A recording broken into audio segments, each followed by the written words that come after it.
une poursuite par le procureur de la République sur un signalement du préfet, représentant de l'État, et une condamnation d'un représentant syndical. C'est quelque chose qui risque de devenir de plus en plus. La justice nous dit, avec ce jugement, qu'un tract syndical, ça ne peut pas être une analyse, et finalement que les syndicalistes ne sont pas là pour penser.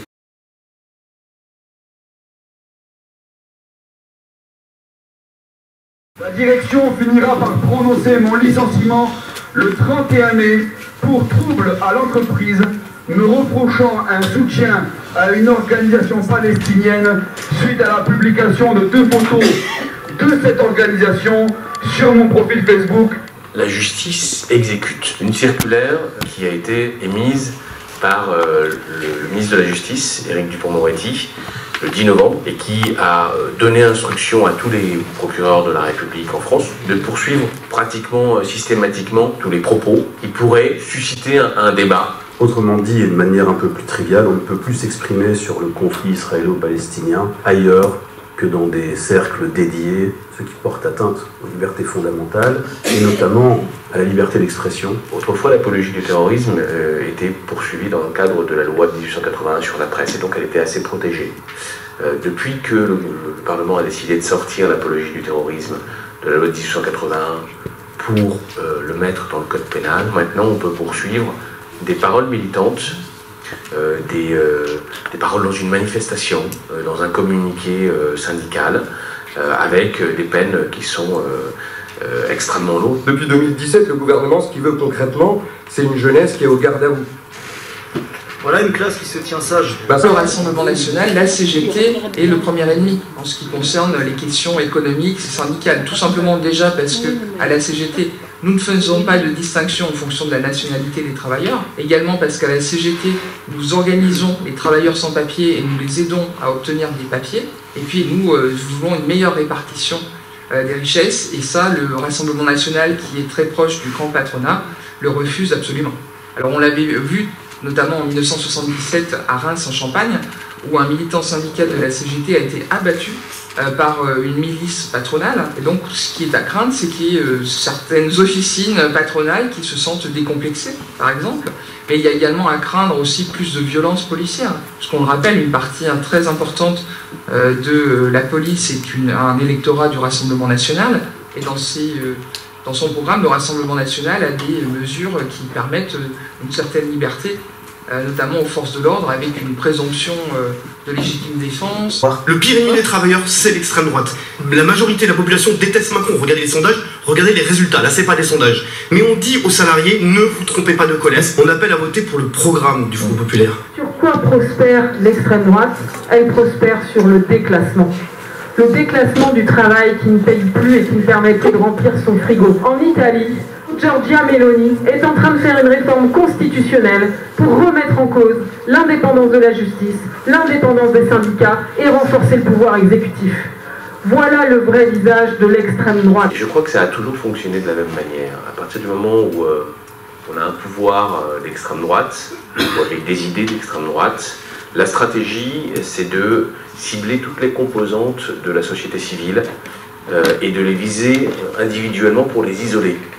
Le fait de poursuivre un par un des militants syndicaux pour une expression syndicale, de commettre des violences policières sur tel cortège, le fait d'interdire une conférence ou une réunion. Progressivement, chacun est visé et il n'y a qu'une seule manière de réagir à ces attaques ciblées qui divisent. C'est justement de rester solidaire. Ami, entends-tu le vol noir des corbeaux sur nos plaines? Ami, entends-tu ces cris sourds du pays qu'on enchaîne? Oh, les partisans, ouvriers, paysans, c'est l'alarme. Nous pouvons gagner l'augmentation des salaires, l'augmentation des pensions, des investissements dans nos services publics, une grande loi tellement nécessaire contre les violences sexistes et sexuelles. Ceux qui feraient primer leurs petits intérêts électoralistes sur la grande menace fasciste seront comptables devant l'histoire. Soyons à la hauteur de la gravité du moment. Nous devons et nous pouvons gagner. Non, pas Sarah.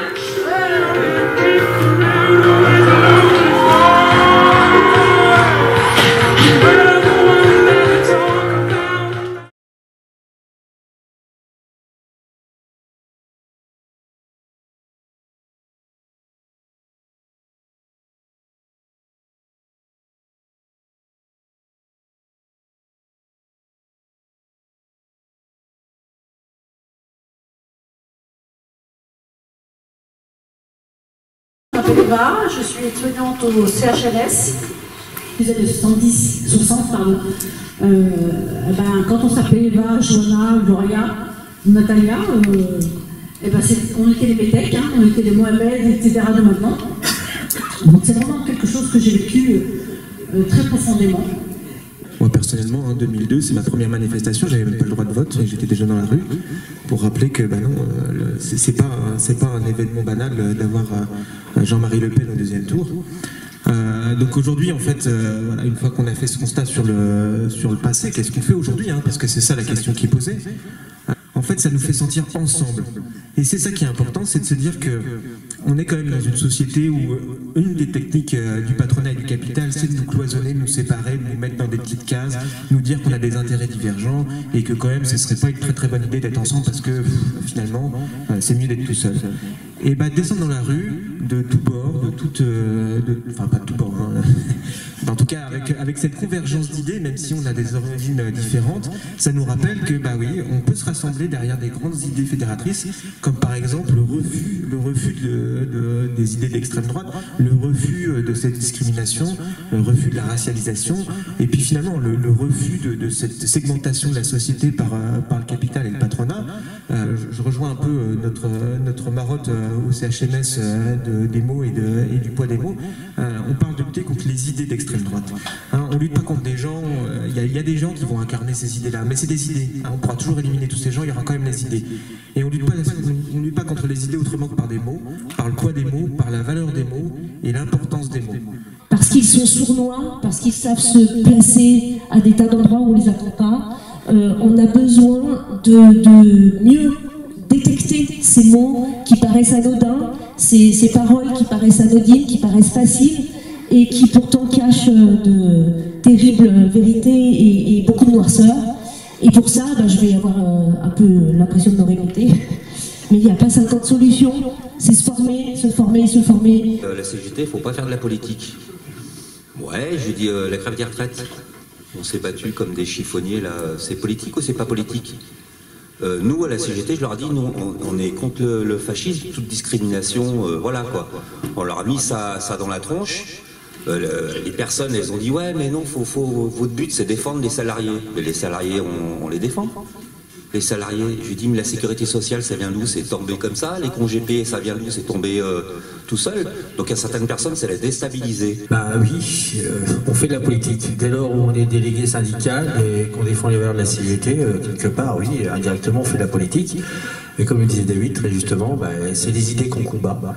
Et par rapport à ça, on est toujours dans une position difficile, dos au mur, faire face à tout ce joug qui arrive, là, qui nous assène.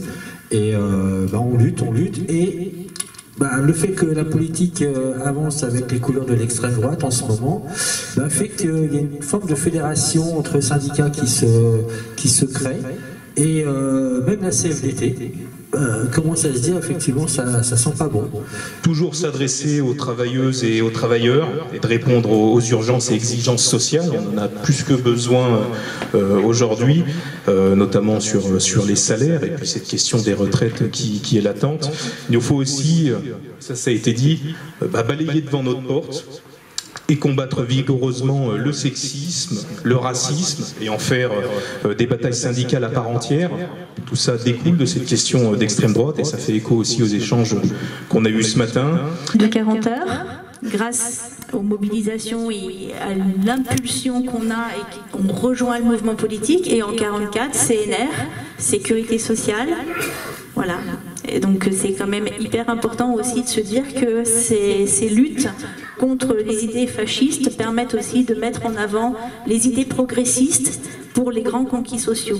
Du Front populaire de 36 jusqu'à la Résistance, l'histoire, qu'est-ce qu'elle démontre? C'est que le fascisme n'a été vaincu que grâce à l'unité, et que l'unité syndicale a toujours précédé l'unité politique. On a eu un rendu de carte et 10 adhésions à la CGT. Parce que les gens, ils se sont rendus compte que la CGT, on défend les personnes, on a des super valeurs.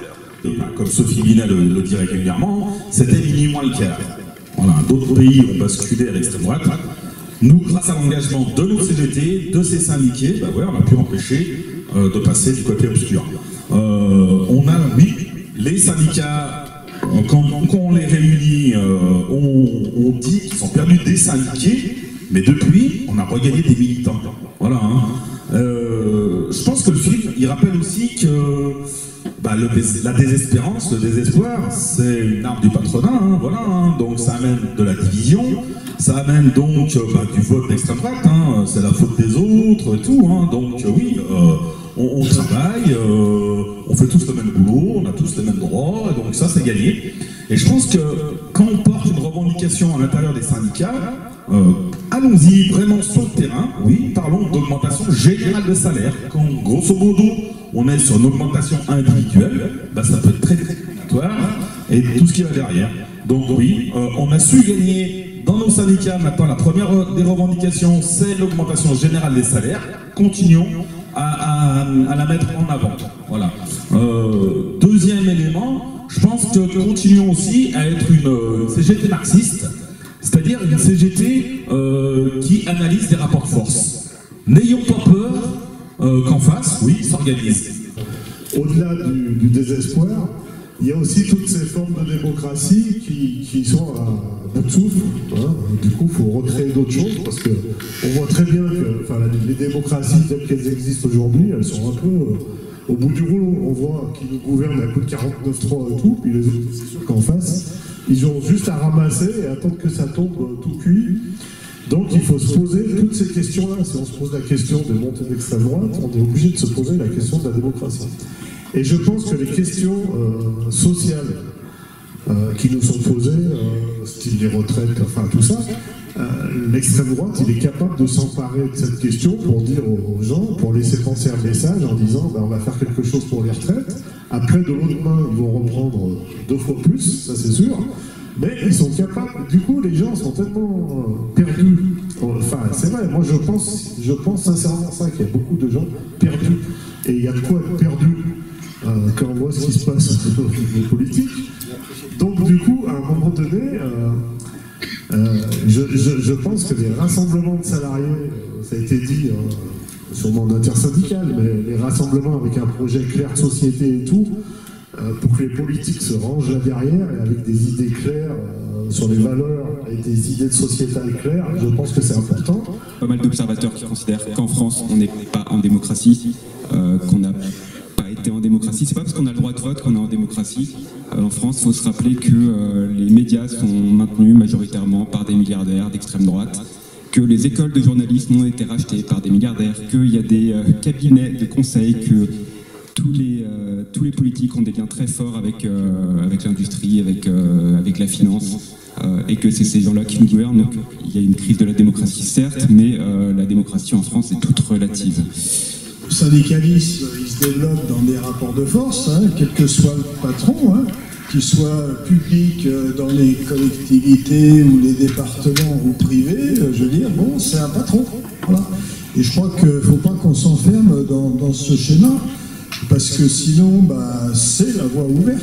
Je veux dire, on n'ose plus, et des fois, c'est notre responsabilité aussi, parce qu'on est des fois peut-être timide à affronter, parce qu'on a un collègue de boulot, je ne parle même pas des syndiqués là, je parle plus largement de collègues de boulot qui tiennent des propos qui vraiment se portent, je veux dire, les idées d'extrême droite. Il y a quand même un basculement quand même de la société, là, je parle plus globalement, vers une droitisation, aussi bien au niveau social qu'au niveau sociétal, évidemment. Donc plus l'extrême droite est là, et plus il y a la répression syndicale, et surtout envers la CGT. Et ça, on peut le constater depuis 15 ans, c'est clair. Avant, on faisait ce qu'on voulait dans Chambéry. Aujourd'hui, c'est faire quand même attention, on est vite quand même embarqué et on est vite comme ça. Donc, il faut quand même bien relativiser que l'extrême droite, c'est la répression, c'est aussi la perte de démocratie. Il y a qu'à voir partout à l'extrême droite, la démocratie n'existe plus. Alors, même si la démocratie, le vote n'est pas ce qui est de mieux, mais c'est quand même que ça existe. Demain, avec l'extrême droite, on n'a plus en démocratie, on ne peut plus rien ici. Pour moi, ce qui touchera vraiment le plus la société, c'est de montrer qu'en fait, la gauche, ou en tout cas l'ensemble de la gauche, a un projet commun et qu'elle y travaille tout au long de l'année, que c'est pas uniquement un programme électoral et que 3 semaines après ou 3 mois après, un tel ou un tel n'est plus signataire ou n'est plus solidaire de ce programme. Pour moi, c'est vraiment un travail de fond et qu'il faut qu'on entreprenne dès maintenant, qu'on continue dès maintenant. Allez, on sourit.